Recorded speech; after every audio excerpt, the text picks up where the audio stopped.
जिसके 2 से ज्यादा बच्चे होंगे वो प्रधान नहीं बन सकता, प्रधानमंत्री बन सकता है। यानी माफिया भी परिवार के महत्व को समझता है।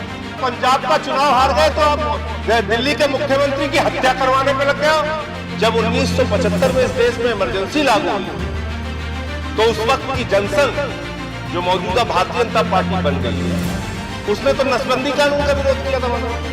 अगर 2 से ज्यादा बच्चे हुए सरकारी नौकरियों में पाबंदी, अगर 2 से ज्यादा बच्चे हुए सरकारी नौकरियों में प्रोन्नति से पाबंदी, अगर 2 से ज्यादा बच्चे हुए जिला पंचायत का चुनाव नहीं लड़ सकते, बीडीसी का चुनाव नहीं लड़ सकते, ब्लॉक प्रमुखी का चुनाव नहीं लड़ सकते, नगर पालिका की चेयरमैनी का चुनाव नहीं लड़ सकते।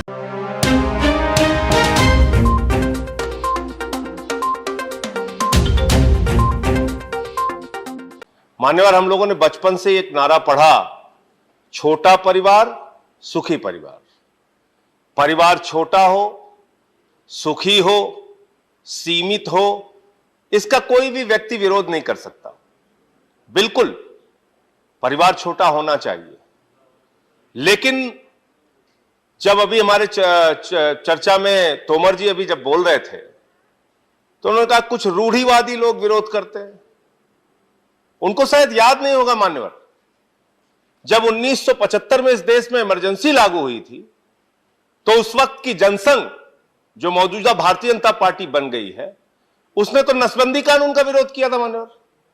नसबंदी कानून के खिलाफ ये लोग खड़े थे। ये इनका इतिहास है। जेलों में गए थे, जेल भरा था इन लोगों ने। और जो सरकार नसबंदी लेके आई थी, उस सरकार की नसबंदी कर दी थी इन लोगों ने। उस सरकार की नसबंदी कर ली थी और बड़े चालाकी से बिल लाया गया माननीय राकेश सिन्हा जी के द्वारा। यह कानून ना तो नरेंद्र मोदी जी के ऊपर लागू होगा, ना तो योगी आदित्यनाथ जी के ऊपर लागू होगा, ना तो खट्टर साहब के ऊपर लागू होगा, ना भागवत जी के ऊपर लागू होगा। और मैं भी सौभाग्यशाली हूं राकेश सिन्हा जी, मेरे भी 2 ही बच्चे हैं, मेरे ऊपर भी आपका कानून लागू नहीं होगा। अगर गलती से पास हो गया तो ये मेरे ऊपर भी लागू नहीं होगा। लेकिन मैं ये कहना चाहता हूं मान्यवर कि अभी एक जनसंख्या नियंत्रण का विधेयक आया उत्तर प्रदेश में। वो विधेयक में पढ़ रहा था, उसमें लिखा अगर 2 से ज्यादा बच्चे हुए सरकारी नौकरियों में पाबंदी, अगर 2 से ज्यादा बच्चे हुए सरकारी नौकरियों में प्रोन्नति से पाबंदी, अगर 2 से ज्यादा बच्चे हुए जिला पंचायत का चुनाव नहीं लड़ सकते, बीडीसी का चुनाव नहीं लड़ सकते, ब्लॉक प्रमुखी का चुनाव नहीं लड़ सकते, नगर पालिका की चेयरमैनी का चुनाव नहीं लड़ सकते। क्यों भाई, सारी शुरुआत नीचे से करोगे? एक कानून बनाए, अगर आप बना रहे हैं तो आप लिखिए 2 से ज्यादा बच्चे होने वाला प्रधानमंत्री नहीं बन सकता, 2 से ज्यादा बच्चे होने वाला सांसद नहीं बन सकता, 2 से ज्यादा बच्चे होने वाला विधायक नहीं बन सकता, मुख्यमंत्री नहीं बन सकता, खाली प्रधान नहीं बन सकता। जिसके 2 से ज्यादा बच्चे होंगे वो प्रधान नहीं बन सकता, प्रधानमंत्री बन सकता है। ऐसे कैसे काम चलेगा? और दूसरी चीज, परिवार होना चाहिए मान्यवर, सीमित होना चाहिए, लेकिन होना चाहिए। अब परिवार नहीं होगा तो आप थके हारे दुनिया भर के तनाव से जब घर में पहुंचते हैं, आपके छोटे छोटे बच्चे जब हंस के आपसे मिलते हैं, उससे आपका सारा तनाव दूर हो जाता है।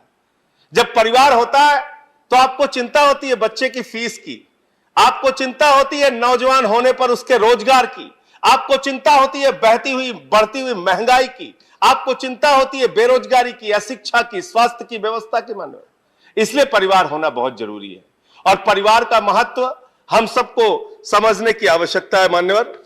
मैं यहां तक देखता हूं, ज्यादा लंबी बात नहीं करूंगा, कि माफियाओं में भी एक अलिखित समझौता होता है कि भाई हम लोग आपस में लड़ेंगे लेकिन एक दूसरे के परिवार को नहीं टच करेंगे। यानी माफिया भी परिवार के महत्व को समझता है। लेकिन बहुत दुर्भाग्यपूर्ण घटना हुई पिछले दिनों मान्यवर। 2 दिन पहले बहुत ही दुर्भाग्यपूर्ण घटना हुई और आप लोगों से हाथ जोड़कर निवेदन करना चाहता हूं, हम लोग राजनीति में हैं, एक दूसरे से लड़े, चुनाव लड़े, जीते हारे जो भी परिणाम आए कोई बात नहीं, लड़िए, यह आपका अधिकार है, हमारा भी अधिकार है, हमसे लड़िए। लेकिन अभी 2 दिन पहले क्या हुआ? दिल्ली के मुख्यमंत्री के परिवार पे हमला, जहां पे उनके बूढ़े मां बाप रहते हैं मान्यवर, जहां पे उनके 2 बच्चे रहते हैं मान्यवर, जहां पे उनकी पत्नी रहती है, उनका एक बच्चा है मान्यवर अम्मू। जब वहां हमला हो रहा था वो दौड़ते हुए अपनी मां की तरफ गया, उसने कहा मां पापा को बुलाओ, पापा को बुलाओ, गुंडे आ गए, गुंडे आ गए। उस बच्चे को नहीं पता था भारतीय जनता पार्टी के लोग भाजपा के एक सांसद के साथ वहां पहुंच गए। लड़ना है हमसे लड़ो। एक हमला कर रहे हो, पंजाब का चुनाव हार गए तो आप दिल्ली के मुख्यमंत्री की हत्या करवाने पे लग गए हो, हिंसा फैला रहे हो। और मान्यवर खत्म कर रहा हूं, थैंक यू। किस बात पे आप ऐसा कर रहे हैं? आप किस बात पे ऐसा कर रहे हैं? मैं खत्म कर रहा हूं मान्यवर। धन्यवाद। कश्मीरी पंडितों, मैं खत्म कर रहा हूं। आप धन्यवाद, पॉइंट ऑफ ऑर्डर ले लीजिए। संजय सिंह जी, धन्यवाद। पॉइंट ऑफ ऑर्डर सर, मैं खत्म कर रहा हूं। धन्यवाद सर। अंतिम अंडर विच रूल? सर अंतिम rule? Under which sir rule? अंतिम पॉइंट। Under which rule? अंतिम पॉइंट सर। रूल सर अंतिम पॉइंट। प्लीज। आप अरविंद केजरीवाल के बोलने दीजिए। आपका समय समाप्त खत्म कर रहा हूं बस आपका सर। सर कश्मीरी पंडितों के दुख में हम सब शामिल हैं। कश्मीरी पंडितों के दुख में आप भी शामिल हैं, हम भी शामिल हैं। आप कहते हैं कश्मीरी पंडितों के साथ जो कुछ हुआ, अन्याय हुआ, उनके साथ हिंसा हुई, उनकी हत्या हुई, अत्याचार हुआ, लेकिन ये कौन सा तरीका है मान्यवर? मैं पूछना चाहता हूं, जो हिंसा कश्मीरी पंडितों के साथ हुई, वही हिंसा आप अरविंद केजरीवाल के परिवार के साथ दिल्ली में करना चाहते हैं, यह मैं पूछना चाहता हूं। Next speaker